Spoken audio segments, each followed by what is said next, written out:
Welcome back, everyone. Drake Hawkins with you for some more EU4, playing as Japan.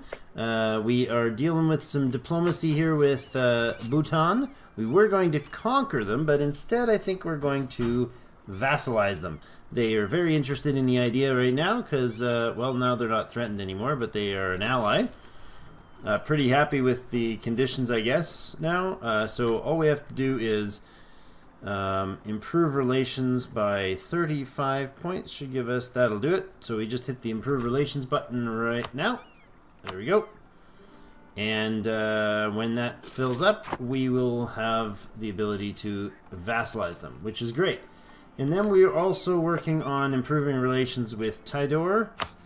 What could we do with Tidor? They are already a vassal, so I don't think there's much we can do other than, like, say, give them a gift or something to boost that. But I think we'll let that keep ticking normally, because that's, as a vassal, they can already get to 200 relations positive, so that'll go up for free. Just keep that guy going. And turn 8 here is at 189, and another year pass, and that'll deplete.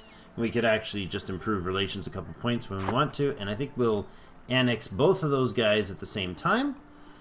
And then once we have vassalized Bhutan, that'll break their alliance with Kutai, and we can then consider going after Kutai. Excellent. That'll clear out that region. Is there anybody else over here that is actually a standalone empire of any sort? I think that covers them all, right? None of these guys, none of these provinces are controlled by anyone. None of the islands, I don't think. Nope. New Zealanders aren't a thing yet. Okay. So after that, we're going to, once we have the Diplo points, I think we're going to get, of course, we want to get that level of Diplo here, but we also want to get another colonist. Now, we could do the colonist to drop our colonial cost right now, because we could have a second colony going, and I think that might be fantastic to do once our corruption is gone. I think we'll do that. I think we'll go in here. I know I was going to do the technology first so that we could increase our military tech, but we don't really need to rush our military tech when we could spend the points. Maybe. This will boost our colonial range and give us better ships and give us... Do we do the colonist or the colonial points? I think we do the colonist. Just press the button. Colonist +1. Okay, now we should have an affected change in our costs. Yes, so we're now actually almost breaking even. We can spend points to bring down our cost of our inflation, or we could consider something else. And the inflation guy would be... there's no conversions to be done. So what if we do a yearly inflation guy? They're expensive. We could consider estate-based dudes. This minister, improved relations minister. It's odd that the Bushi gives you a improved relations guy. Inquisitor or unrest. Yearly inflation reduction. That's the one. A level 3 yearly inflation reduction minister. That's admin points. We need to have them to 40 influence. Somebody made a mention of something that I actually should probably look into. The idea of giving the estates, the Merchant Guild estates, your centers of trade. Now that seems to me like a great idea. Whoa, what's this? Why does that thing got a stack of coin in it? Provincial trade power 9.2. 17.9. Is that for so you can recognize which spots are great to have to give to your dudes? Center of trade, or coastal center of trade. What is this? This one is now a major colonial port. And this one is the coastal center of trade, and this is also a coastal center of trade. So if I stated that and then give all of the centers of trade to the merchants, how does that affect... they own 5% right now. Which one do they have?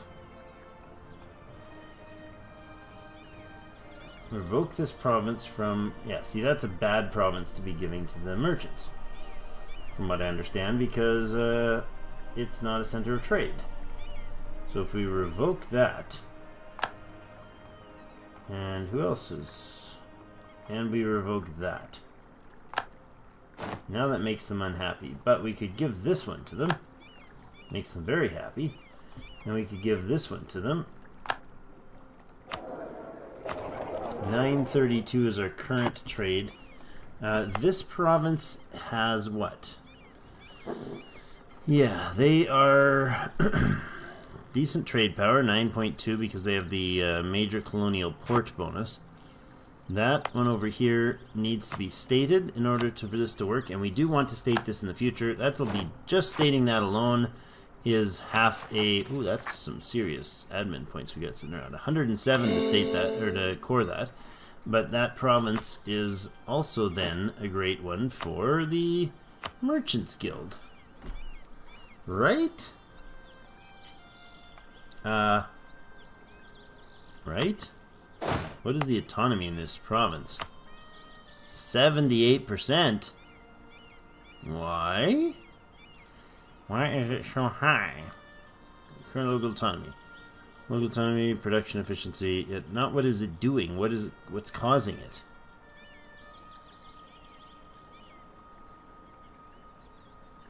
Why is my autonomy so terrible here? You're a state now. Does that help? It doesn't change it. Nope, that didn't change it. How did the cash flow change for the trade? 933. It totally didn't. Okay, I was told that giving these guys those territories would help dramatically, but it didn't do anything. Maybe I misunderstood things. Well, let's see. Giving this state to them is a good idea or no? 11. There's 11 manpower, that state. Huh. It is a coastal center of trade, and it would drop our manpower to give that away. I think we keep that one. This is a coastal center of trade, and it is also an estate, yes? Yes, it is. Well, that would be a nice choice, maybe. The merchants. Excellent. How are you feeling now, guys? That gives them just about nothing. Okay. Interesting. This is a coastal center of trade. We can give this to them as well. Nope, not that. We want to do the estates. It is not a court, not a state. So what's this going to do? $1.94 income. $1.94 more. Holy Hannah. Now we'd have to core it all. Do we want to do that?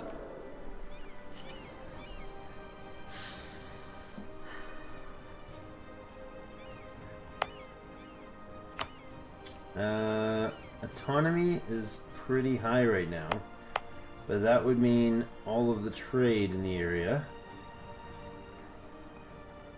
would be ours.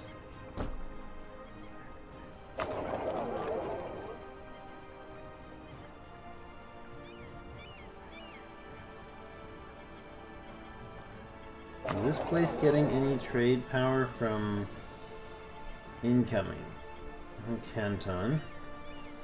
Japan is transferring 5.7 of its trade power upstream. Upstream. So that's being pushed back towards our base. Trade power. We have 46% of the trade power in this node.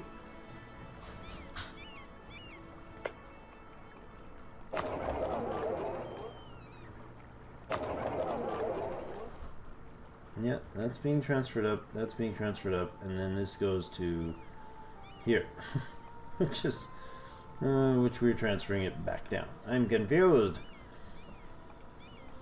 All right. If anybody has any suggestions on a good way to deal with this trade node, do we go ahead and move our like conquer down here like mad and move our trade center down there, or do we say focus on European trade and go for the Rio Grande, California, Mexico trade, maybe down to Panama and the other trade nodes? We can go pretty aggressive down there because our tech's going to be way over the edge compared to them. That might be a way, so I'm going to quit fiddling with those. I'm actually going to redo that. I'm going to go to this. Oh no, see, that would be $1.90 a piece. No, we're gonna put that back to a territory. Bad plan. Leave it a territory. They're demanding some stuff still. Yes? No. Not anymore, because that corrected itself. Alright, well that's good. Going well. How far are we before we can vassalize these fine folks? 161 points. We got quite a while to deal with on that. We're down to 98 ducats, losing $1.56 a piece. We are also down to 7.76 corruption. I'm liking it. We lose about 0.12 or so every month. Happy days. Our colony in Baikal, we have an unused colonist. This place does not have a colonist. That was dumb. How long have we been running that non-colonist for? Oopsies. Got the dude, but didn't do anything with him. So we have a max out at $9.99 for tech. We've got to see what we're going to do about this military and this Diplo-tech points. You guys aren't attritioning there, are you? No, you're not.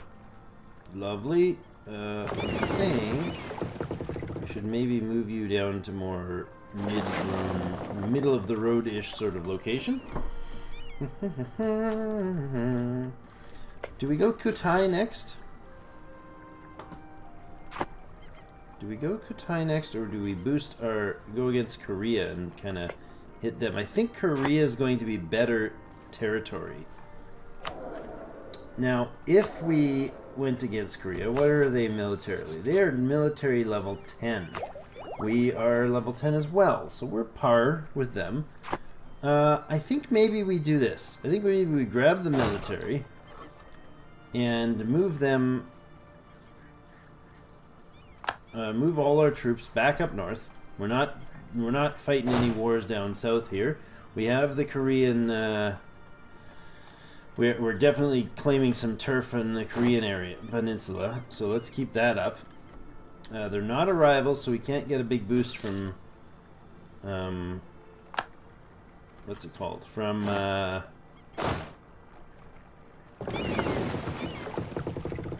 rivaling them, from attacking a rival because they're not a rival.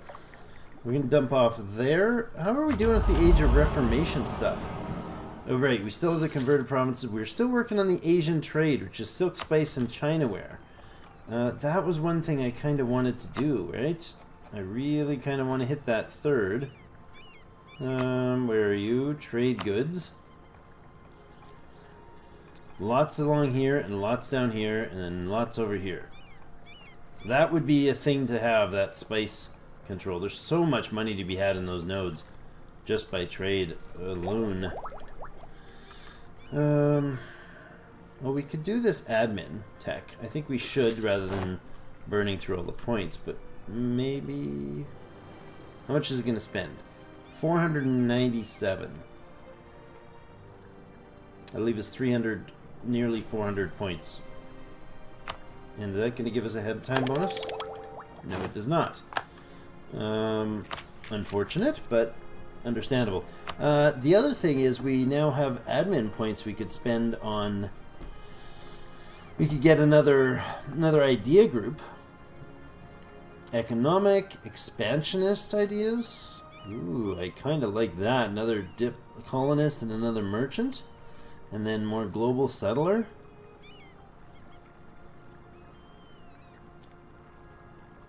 Because controlling trade in America sounds like a lovely idea. And we also have the humanist feature, humanist or religious ideas. Now, humanist or religious idea group fully done would give us the third in that. Not super duper over the edge awesome because 1539. I don't think this age is going to last us much longer here. What was it? Ideas. There we go. Institutions. The next institution is going to be printing press that can spawn in 1550. And I think this is what is it that starts it? Global trade. Okay, so it is another entire institution away. This is global trade, and it doesn't start till 1600. So we got another 61 years before we can change zones. Ooh. I guess the question is, are we going to ever go with humanist or religious ideas? If we're conquering all that stuff in the New World, it'll be colonial. So we want our colonies to have the religion of our capital, but once we hit more than 5 in a zone, we won't be able to affect that. That'll be the colonies doing the job. But changing all the religions down in this zone would be very advantageous, especially against the Sunni. Yeah, these are Confucians, and these are Hindu, and these are Sunni, and these are Hindu. These two guys are what? Animist? Are you animist as well? You are. Okay, you know what? The religious ideas actually sounds a little better than before. Or we could do...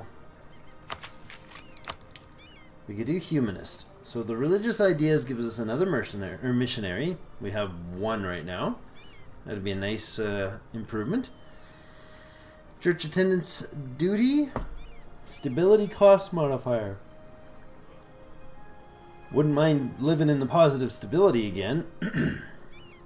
Missionary strength plus 3%. So just right up, we can do that very quickly with that third point. Culture conversion is cheaper, and the clergy are happier all the time. Permanent casus belli against neighboring heathen heretics. Heathens and heretics. I like that. Inquisition, missionary strength versus heretics. Plus 2%. Okie Dinah, I forgot how powerful this is if you're fighting the religious battles. Tolerance of the true faith is increased. Makes everybody, once they are converted, happy. And yearly prestige plus 1. Or the religious unity, which is not the same as having them converted, but it is an improvement. It's quite a huge improvement. 25%. You can really mess around with various different religions and take your time at it, and it doesn't reduce, doesn't give you the below 100% unity issue. Pardon me. Local traditions. -2 unrest. Tolerance of heretics. Okay, so heretics. Are Shintoists heathens to those or heretics to those? Indirect rule, years of separation is lower. I like that a lot. Although we can just stomp them out. Max promoted cultures. That would be big. Big, big, big. Cultural conversion cost. Okay, so this way you convert them to our culture. This way you just add the cultures. Okay. Improve relations, major boost, 30%. Improve relations boost. Tolerance of heathens is also increased. And idea costs -10%. That's a huge improvement. I think we'll go religious ideas, though. I feel like that's a good choice for us this round. Add a missionary. We could actually do that right now, couldn't we? No, next month we could do that. But if we're going to go to war in Korea, maybe we don't do that yet. We have a missionary who's not being used, so if we do that, that's pointless to add the missionary in at this point.